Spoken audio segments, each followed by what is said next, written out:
Gujarat state electricity corporation લિમિટેડમાં અપ્રેન્ટિસ કરેલા બેરોજગારોની ભરતી પ્રક્રિયા નહીં થતાં અનેક વખત રજૂઆત કરવામાં આવી છે।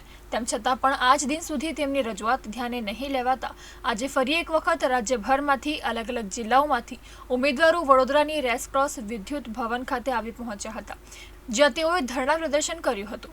એપ્રેન્ટિસ વર્કરે જણાવ્યું હતું કે 1200 ઉપરાંત જગ્યાઓ ખાલી છે અને કોન્ટ્રાક્ટ હેઠળ કામગીરી કરવામાં આવી રહી છે।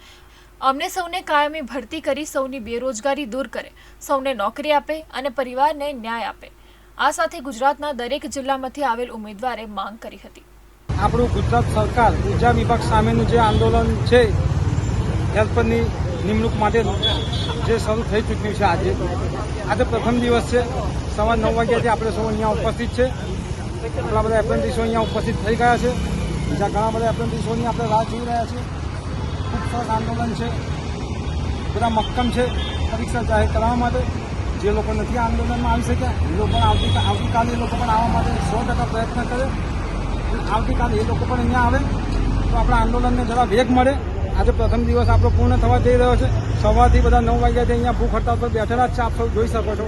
હવે જે મિત્રો ઘરે રહ્યા છે આપણા ભાઈઓ, એ લોકો પણ આવતીકાલે સવારે હાજર થાય। આપણું સંગઠન, આપણી શક્તિ, એ જ આપણી તાકાત છે।